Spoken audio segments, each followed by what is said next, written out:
Hello everyone, কেমন আছো সবাই? আশা করি খুব ভালো আছো, আমিও খুব ভালো আছি। আর এখন এসেছি সকালবেলায় রান্নাঘরে, আমি রান্না করব। সকালে উঠেছি আমি অনেকক্ষণ, উঠে আমার ব্রাশ করা, নাস্তা করা সব কিছু হয়ে গেছে। হওয়ার পর এসেছি রান্নাঘরে। আজকে রান্না কী কী করবো সেটাই তোমাদেরকে বলি।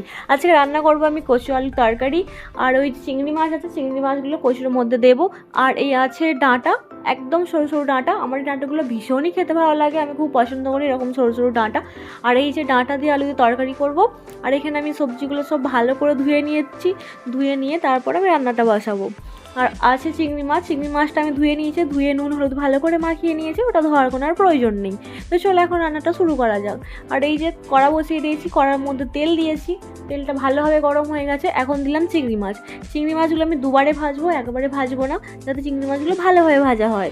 আমি একটা জিনিস লক্ষ্য করেছি, চিংড়ি মাছগুলো একবারে দিয়ে দিলে বড্ড জল বেরোয়, যার জন্য আমি চিংড়ি মাছগুলো দুবারে ভেজেছি। এই যে আমার চিংড়ি মাছ ভাজা হয়ে গেছে, ভেজে নিয়ে তুলে নিয়েছি। এখানে আমার তরকারি কমপ্লিট। আর এই যে এখানে আমি ডাঁটা তরকারিটা করে